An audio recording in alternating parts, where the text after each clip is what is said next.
میرے بھائیوں، اپنے اللہ کو راضی کریں۔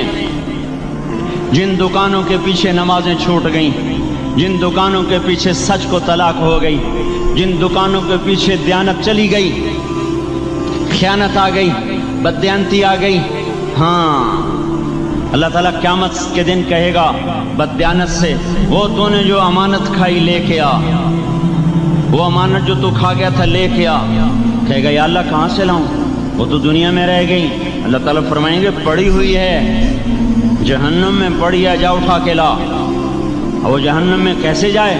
تو فرشتے ماریں گے چل، اور وہ اس کو لے کے چلیں گے، اور چلتے چلتے دوزخ کا سب سے خطرناک حصہ حاویہ، وہاں اس کو لے کے جائیں گے جہاں منافق رہتے ہیں۔ بددیانت لوگ حاویہ تک چلے جائیں گے ایمان ہونے کے ساتھ بھی۔ امانت کو کھانے والے لوگ حاویہ میں چلے جائیں گے، جو منافقین کی آگ ہے اس میں۔ وہاں دیکھے گا تو جس کا مال دبایا تھا دنیا میں وہاں پڑا ہوگا، کہے گا اچھا یہاں پڑا ہے، اتنے میں وہ تباہ ہو جائے گا، اس کو اٹھائے گا، کندھے پہ رکھے گا، پھر اوپر چڑھنا شروع کرے گا، چڑھنا شروع کرے گا، چڑھنا شروع کرے گا۔ جب دوزخ کے کنارے پر آ جائے گا تو وہ اس کے ہاتھ سے چھوٹ جائے گا اور پھر حاویہ میں جا گرے گا۔ اس کے ساتھ فرشتے مار کر پھر کہیں گے جا واپس لے کے آ، پھر یہ واپس جائے گا، پھر اسے اٹھائے گا، پھر کندھے پہ لے کے چڑھے گا اور چڑھے گا اور چڑھے گا۔ جب کنارے پر آئے گا تو پھر اس کے ہاتھ سے چھوٹ جائے گی، اس کے پھر فرشتے مار کے نیچے گرا دیں گے، جا لے کے آ۔ اب یہ کبھی اس میں سے نہیں نکل سکتا۔ اس کمانے سے توبہ کریں، یہ کمانا جہنم میں لے جائے گا۔ اور ادھر دوسری سنو، سَيَعْلَمُونَ الْيَوْمَ مَنْ أَصْحَابُ الْكِرَامِ، ایک فرشتہ اعلان کرے گا آج پتہ چلے گا عزت والے کون ہیں، آج پتہ چلے گا عزت والے کون ہیں۔ أَيْنَ الَّذِينَ تَتَجَافَى جُنُوبُهُمْ عَنِ الْمَضَاجِعِ، کہاں ہیں راتوں کو اٹھ کے نمازیں پڑھنے والے؟ ارے میرے بھائیو، یہ نماز کی غفلت بہت بڑی ہلاکت ہے۔ میں کیسے سمجھاؤں؟ میں تو جب بھی جمعہ پڑھاتا ہوں میں یہ مضمون ضرور بیان کروں۔ مجھے جب یہ مجمع نظر آتا ہے تو میرا دل ٹکڑے ٹکڑے ہو جاتا ہے کہ یہ 8ویں دن آتے ہیں اور باقی دن کہاں ہوتے ہیں؟ یہ کیوں نہیں سمجھتے؟ ان کے آنکھ کیا ہو گیا؟ ان کے کانوں میں ڈانٹ لگ گیا، یا دل کے اوپر کوئی پردہ آ گیا، یا میں کوئی عربی میں بات کرتا ہوں جو سمجھ میں نہیں آتی، یا میں کوئی ان سے چندے کا مطالبہ کر رہا ہوں، یا کوئی اپنی ذات کے لیے سوال کر رہا ہوں، یا اپنی شخصیت کی دعوت دے رہا ہوں۔ آج نماز عزت دلائے گی، سب سے پہلا اعلان ہوگا، کہاں آج پتہ چلے گا عزت والے کون ہیں، کہاں ہیں راتوں کو اٹھ کے نماز پڑھنے والے اور اللہ کے نام پہ خرچ کرنے والے۔ صرف نماز نہیں، زکوٰۃ بھی دینی پڑے گی۔ پیسہ ہے زکوٰۃ نہیں دے رہے، پیسہ ہے اللہ کے نام پہ خرچ نہیں کر رہے۔ بھائیو، اللہ کے نام پہ خرچ کرنا سیکھیں، اللہ کے واسطے اپنے آپ کو سادگی پہ لائیں اور اللہ کے نام پہ لٹانا سیکھیں۔ اللہ آپ کی نسلوں کو واپس کرے گا، صرف آپ کو نہیں، آپ کی نسلوں کو واپس کرے گا۔ آپ اللہ کو قرضہ دے رہے ہیں، کسی ایسے ایرے غیر کو قرضہ نہیں دے رہے۔ یہاں مسجدیں والے چندے مانگ رہے، بھائی مسجد کو چندہ دو، مدرسوں والے چندے مانگ رہے، مدرسوں کو چندے دو۔ یہ تو مسلمان کی غیرت کے خلاف ہے کہ اللہ کے گھر میں مسجد کے لیے چندہ مانگا جائے، اور کہیں صندوقچیاں پھرا رہے، کہیں وہ جھولیاں۔ ایسی مجھے شرم آتی ہے، یہ کرنے والوں پر بھی میں کیا کہوں، ان کی عقلوں پہ بھی پردہ ہے کہ اللہ کے گھر میں مخلوق کے سامنے جھولی پھیلاتے ہیں، اور پھر ان مسلمانوں کی آنکھوں پر بھی پردہ ہے کہ ان کو غیرت نہیں آتی کہ مسجد کے لیے جھولی پھیلائی جا رہی ہو، اور یہ گھروں میں اچھا خاصا کھاتے پیتے ہوں اور مسجد کے لیے جھولی پھیلائی جائے اور مسجد کے لیے صندوق رکھے جائیں، اور ہر نماز کے بعد مدرسے کے لیے لوگ چندہ مانگ رہے ہوں۔ یہ ایمانی اور غیرت کے خلاف، مسلمان کی سخاوت کے خلاف ہے کہ اس طرح مسجد کے لیے جھولیاں پھریں اور مسجد کے لیے صندوق پھریں۔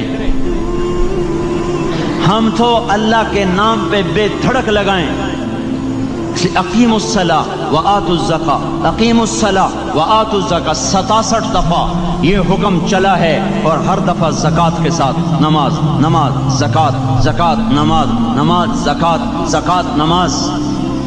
نماز پڑھنے والے زیادہ ہیں نسبتاً زکوٰۃ دینے والوں سے، زکوٰۃ دینے والے تھوڑے ہیں، پیسہ جاتے ہوئے جان جاتی۔ ہمیں نہ دو، اپنے غریب رشتہ داروں کو تلاش کر کے دیں، اپنے غریب رشتہ داروں کو، اپنے غریب پڑوسیوں کو۔ آج جو صحیح دیانت دار تنخواہ دار ہے وہ بھی مستحق زکوٰۃ ہے اگر وہ دیانت دار ہے تو۔ اگر رشوت نہیں لیتا تو آج کا ایس پی بھی مستحق زکوٰۃ ہے۔ میرا ایک دوست ایس پی کہنے لگا میں زکوٰۃ کا مستحق ہوں، حالانکہ میں ملتان کا ایس پی ہوں، کہ 15 دن میرے گھر میں کبھی سالن پکتا ہے کبھی نہیں پکتا۔ اپنے اوپر صرف خرچ کرنا۔ بچے کو کھلونے کی خواہش تھی، 1000 روپے کے کھلونے لے کے دے دیے، کیا ظلم ہے یہ؟ 1000 روپے کے کھلونے بچے کو لے کے دے دیے، کیا اللہ نہیں پوچھے گا کہ اس 1000 سے کسی غریب کے گھر کا دیا جل سکتا تھا، اور کسی کے غریب کا ایک ہفتہ گزر سکتا تھا، تیرے کسی مسکین رشتہ دار کے گھر میں بھی کچھ سالن پک سکتا تھا۔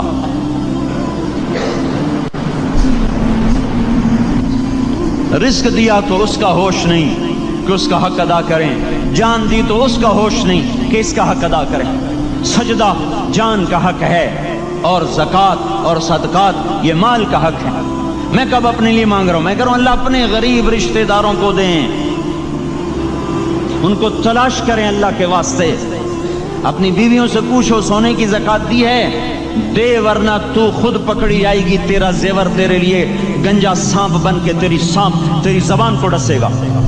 ان کا میں نے تو بچیوں کے لیے سنبھال کے رکھا ہے، اس کی زکوٰۃ دو پھر ٹھیک ہے، ورنہ اسم کو توڑ کے اس کی زکوٰۃ دو، نہیں تو یہ مال پکڑوا دے گا قیامت کے دن۔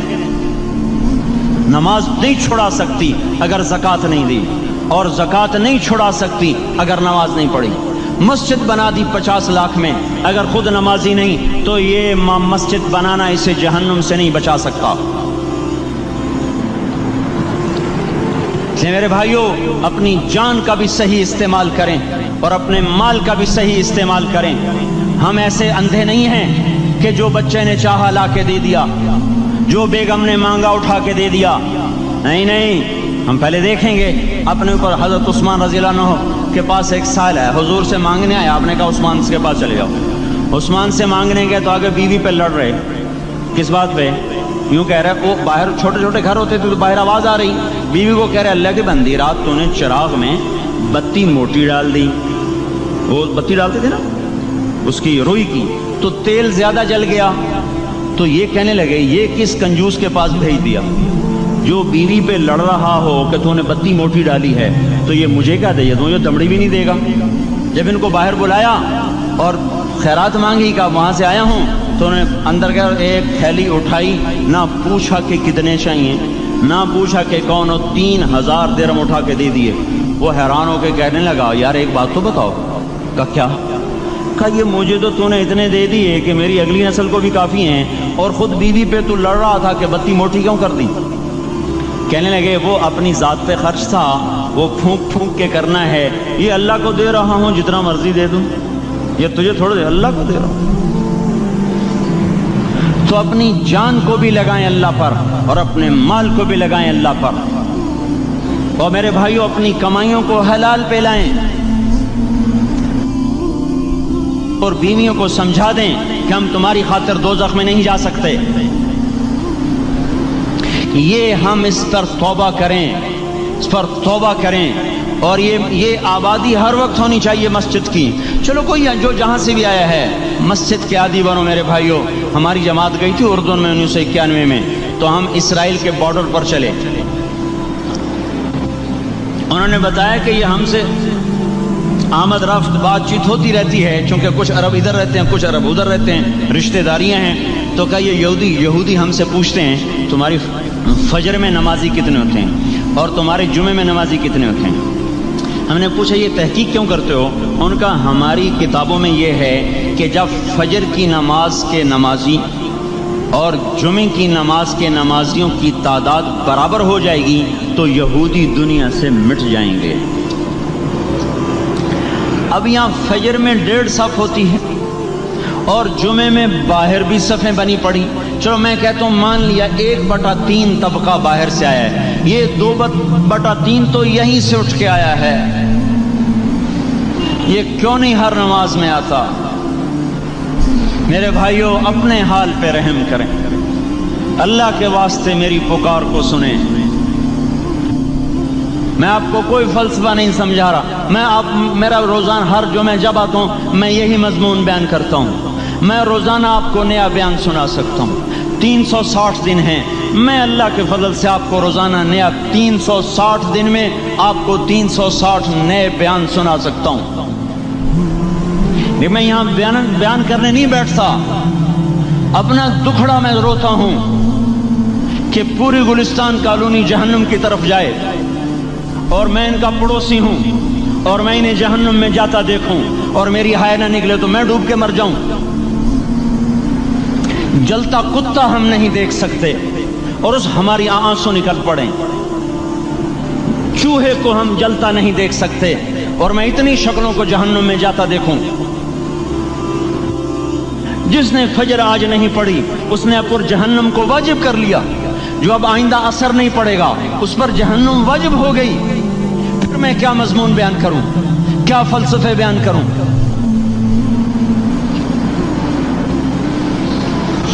اس لیے میرے بھائیوں اپنی ذات پہ رحم کریں، اپنے بچوں پہ رحم کریں، اپنے گھر والوں پہ رحم کریں، مسجد کی دوڑ لگائیں، اپنے مال کو اللہ کے نام پہ خرچ فرمائیں تاکہ یہاں بھی جہان بنے اور وہ بھی جہان بنے۔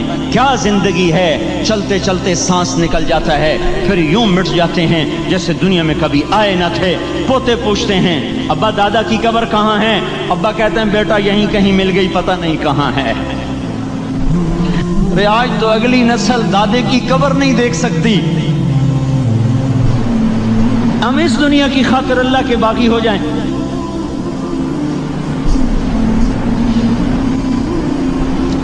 اس بے وفا جہان کی خاطر اللہ سے بغاوت کر جائیں جو ایسا مہربان، جو ایسا کریم۔